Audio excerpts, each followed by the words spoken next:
Hmm. All right. So the professor told me that it is much, much difficult for students to get PhD now. And as the time progresses, it'll become even more difficult. Why? 30, 40 years ago, when the knowledge was not this much advanced, whatever little advanced the knowledge, they could immediately write a paper and publish it. But now they need to know all different varieties of the papers, what was written in so many years back. They have to study. It's becoming tougher and tougher. So never they teach that you be satisfied. The system itself is designed in such a way that you're always in want of more and more and more and more. It never teaches you or allows you to be satisfied. So that is durbuddhi. Vedic culture is what you be satisfied with your whatever you have. There is no question of starving in any position of life. No question of starving. See, when you go to a temple, in the past, every temple used to provide prasadam abundantly. There's no concept of hotel there. So if anyone wants to have a lunch or dinner, they just go to the temple. Abundantly, they'll be provided with prasadam. And since it's a prasadam cannot be of low standard. It will be of the highest standard. That is why it's called Raja Bhoga. The afternoon lunch which is given to this, which is served to the Lord, is called Raj Bhog. Raja means king. Bhoga means gratification. Like how a king is served the lunch, like that it is served to the supreme king, who is Krishna. It's called Raja Bhoga. And after that, that prasadam is served to everybody.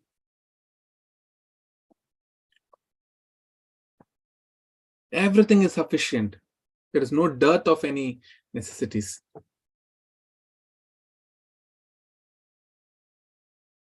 So, but people are trying to right now make some economic development.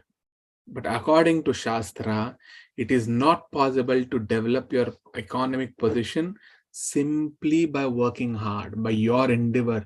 How much ever you work,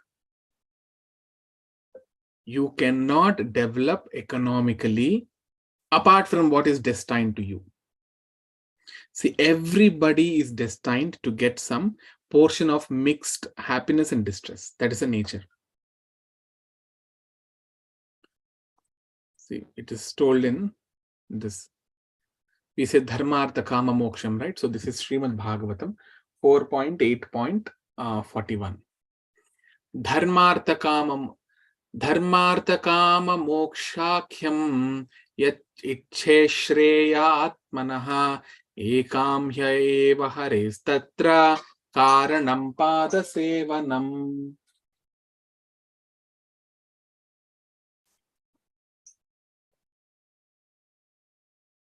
Can anyone read this?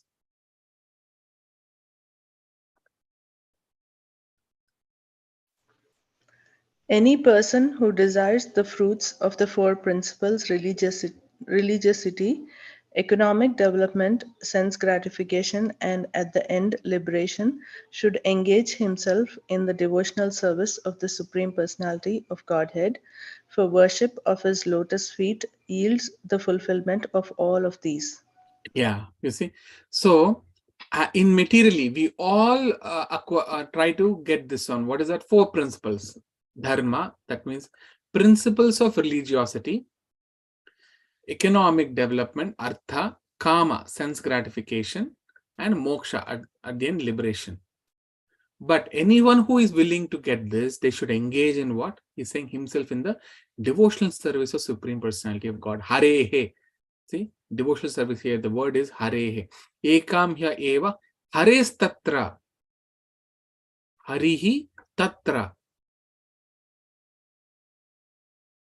So they should engage in the service of Supreme Lord Hari. Because when you worship his lotus feet, it yields the fulfillment of all the four and beyond that.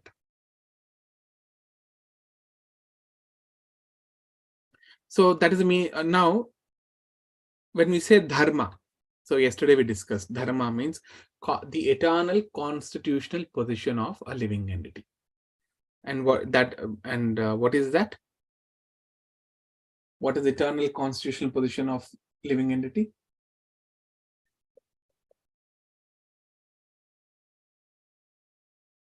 Anyone? Serving the Supreme Personality of Godhead. Okay, serving the Supreme Personality of Godhead. Okay, because eternally everybody of us are servants. But whom to serve? The Supreme Personality. But apart from that, when you become, so that means when you become the servant of the Supreme Lord, what does it mean? It means that you have to follow his order. That is the dharma. First of all, people don't know who is Supreme Lord and what is his order.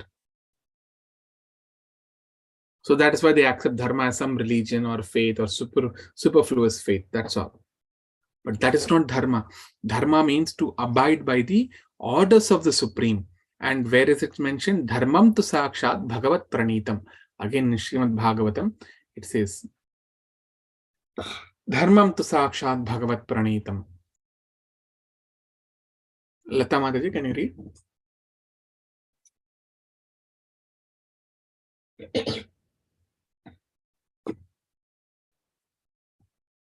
Okay. Yes, No problem. Prabhu. Oh, read. Okay.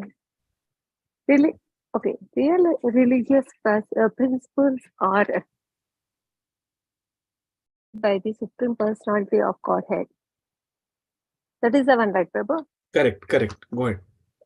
Although fully situated in the mode of godness, even the great Irish who occupy the topmost planets cannot ascertain the real religious principles, nor can the demigods or the leaders of Siddhaloka, to say nothing of the Asuras,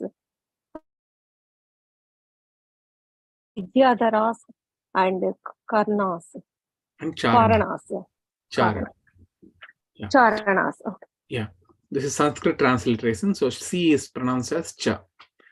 All right. So you see, the real religious principles, dharmam, are enacted, are given by dharmam tu sakshat bhagavat pranitam, by Supreme Personality of Godhead Krishna.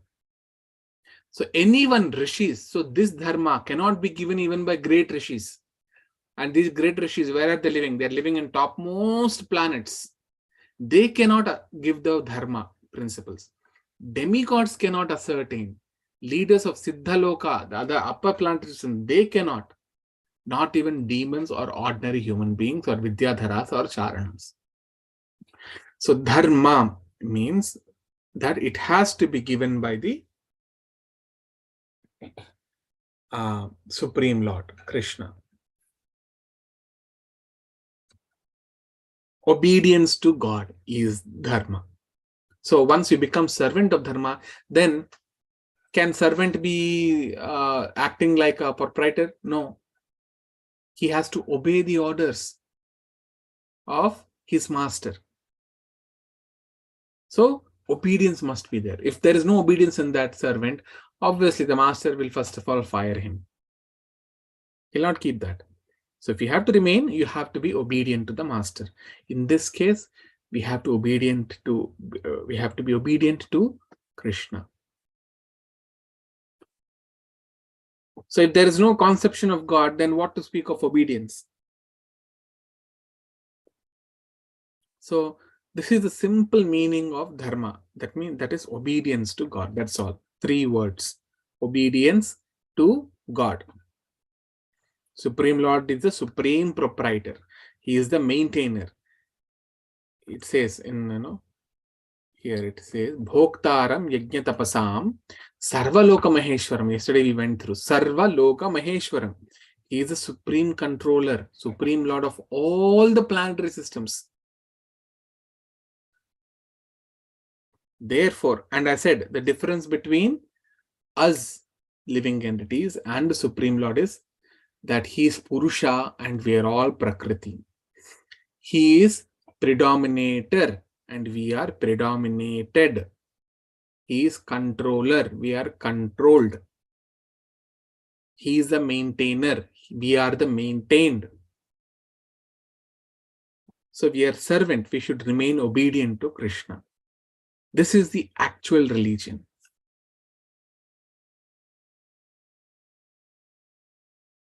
So, unfortunately, what happened the present day, they don't know what the religion is, what God is, what his command is.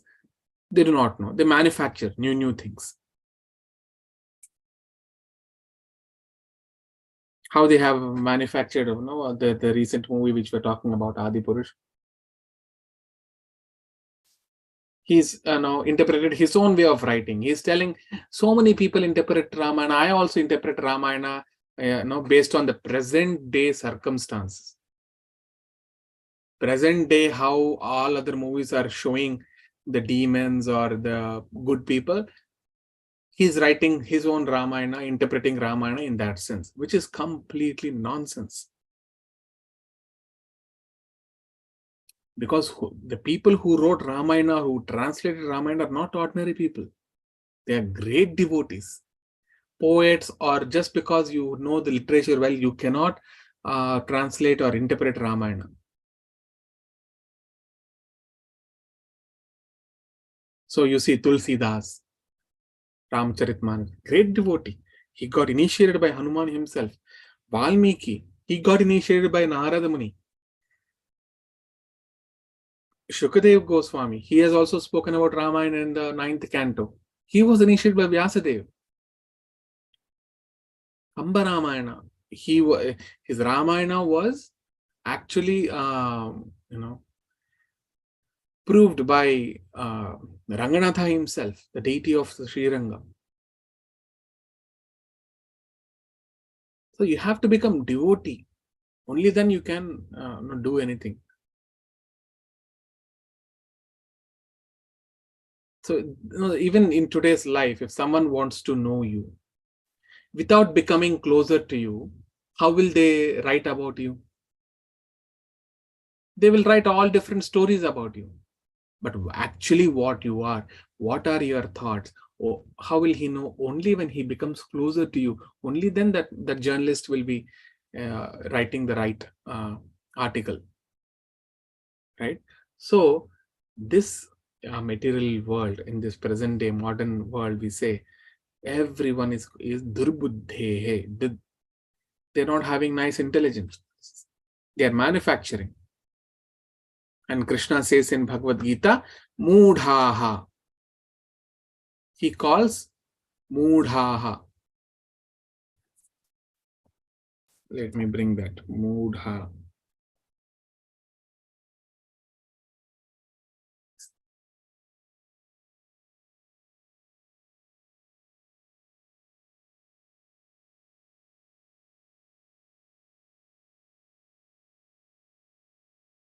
Avajananti Mamudha. Let me see here. 9.1111. 9.11. See, here it is. Avajananti Mamudha. Krishna is saying, fools. Fools will not know me. Jananti means to know. Avajananti means they cannot know. They deride me. Fools deride me. Foolish men deride me. Krishna is saying this.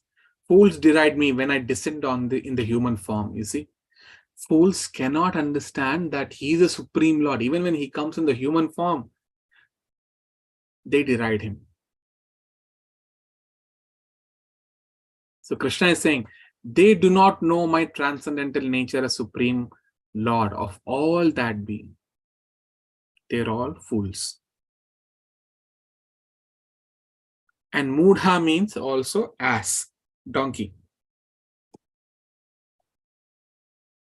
It is mentioned as Gokharaha. No? I'll show you that one in a minute. Yasyasti buddhir.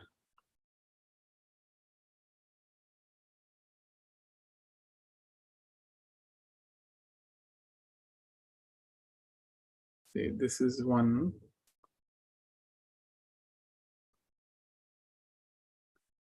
This is one Srimad Bhagavatam verse.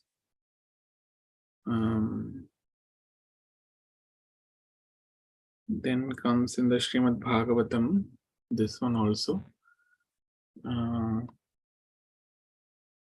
Killingavan.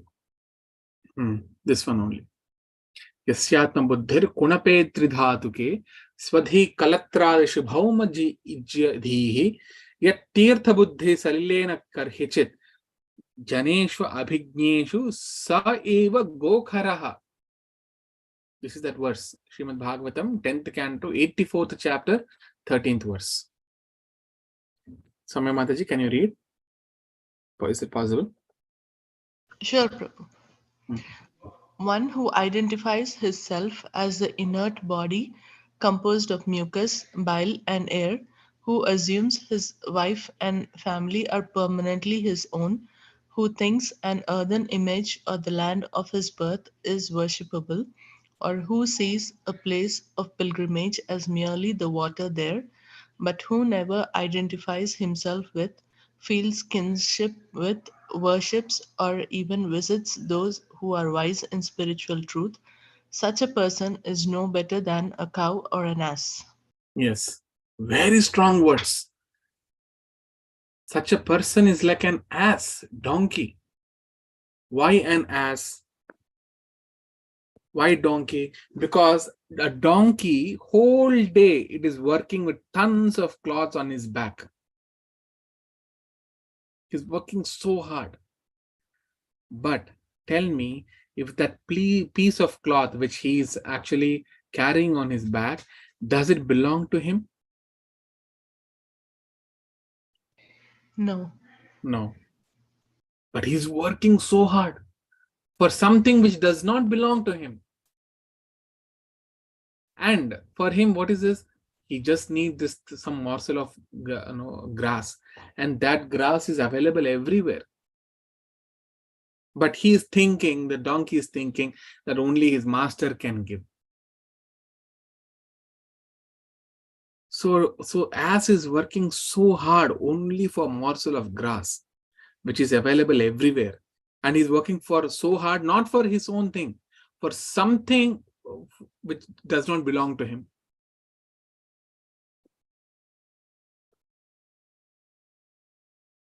So the karmis, all the karmi people, they are like that. And that is what, see, who identifies himself as a body. I am the body. And my wife and my family are permanently my own. And even those who are very nationalist, that is what they are saying, who thinks an earthen image or the land of his birth is worshipable. See, Bhagavatam is saying this. My land is worshipable.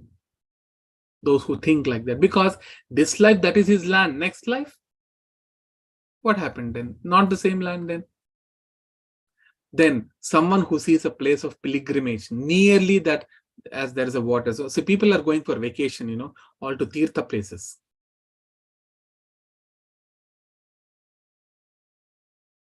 In South India, I have seen in Tamil Nadu, when boys and girls, boyfriends and girlfriends, when they mix, the place where they choose to meet is a temple. See, such a thing, such a holy place.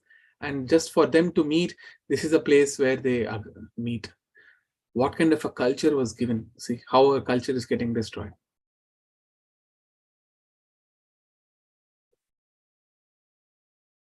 So anyways, all of these is Bhagavatam is saying, they're no better than a cow or an ass.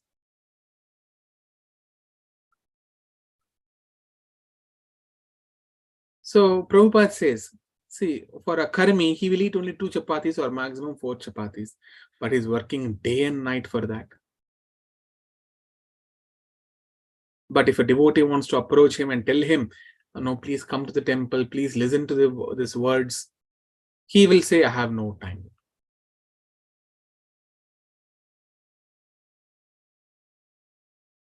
That is dirbuddhe. Durbuddhe.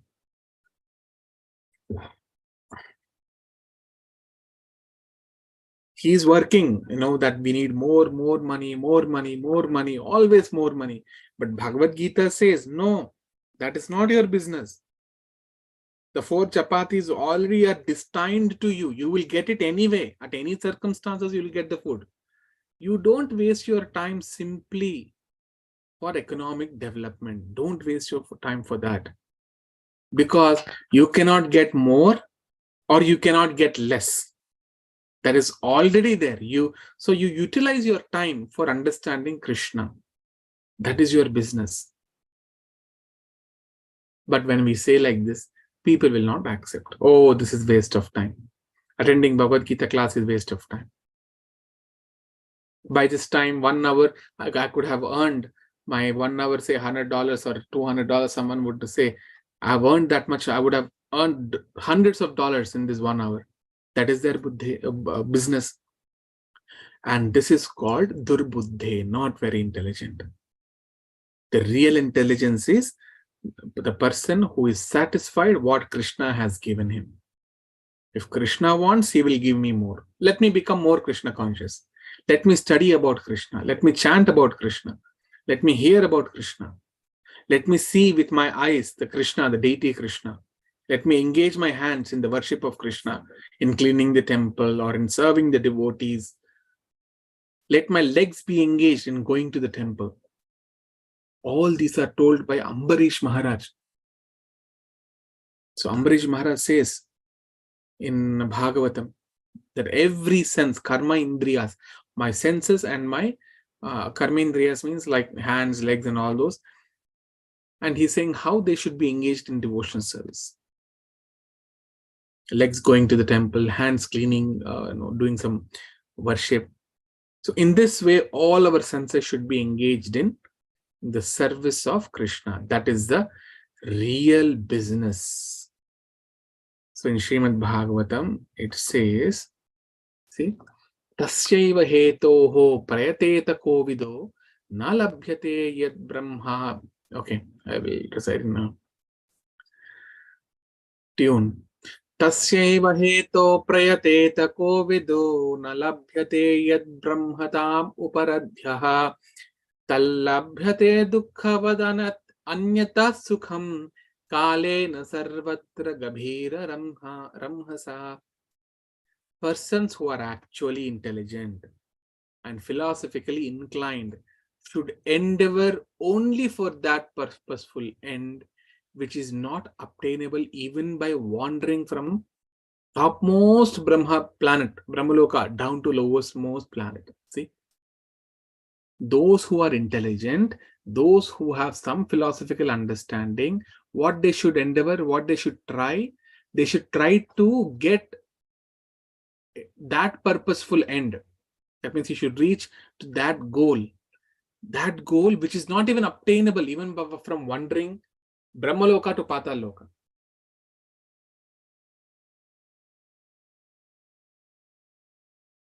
And next line you see, as far as happiness derived from the sense enjoyment is concerned, it can be obtained automatically in the course of time, just as in course of time we obtain miseries even though we do not desire them.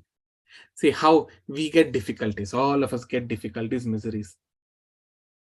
When they come to you, does those miseries ask you, oh my dear Matajis, my dear Prabhujis, I'm coming, please take me in? It does not. It comes to you uninvited. All the unhappiness, distress. Similarly, happiness also will come uninvited to you. So don't go running behind that sensual happiness. If you're really intelligent, then try to achieve that. That means try to achieve the bhakti of Krishna. So that is a purpose. The living entity is wandering It's transmigrating from one body to another, up and down. Sometimes he's becoming Brahma, then Indra, Chandra, or he can become an ant. Because by pious activities, you can be raised to the position of Brahma, Indra, Chandra, demigods, big demigods. And by impious activities, you can go down to become the worm in a stool. So that is mentioned. Brahmatam uparadhyaha. Upari adhaha. Adhaha means down, upari means up. Urdhvanti. 1 minute, let me get you this verse. And then after this we can.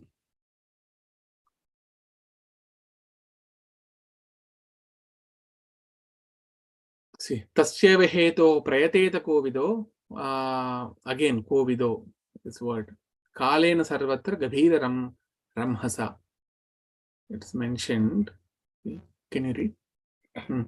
Persons who are actually intelligent. Oh, it's the same thing, no?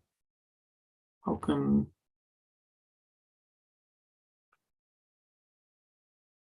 Oh, here it is. Brahma tamam. Here only it is there. Correct. In this verse only. Brahmatam upari adhaha. It is mentioned here. And urdhvagachanti sattvastha. So who are going to upper planetary systems? Sattvasthaha. Those who are qualified brahmanas, strictly following the principles, they go to the upper planetary systems. Okay, I will stop here. Any questions?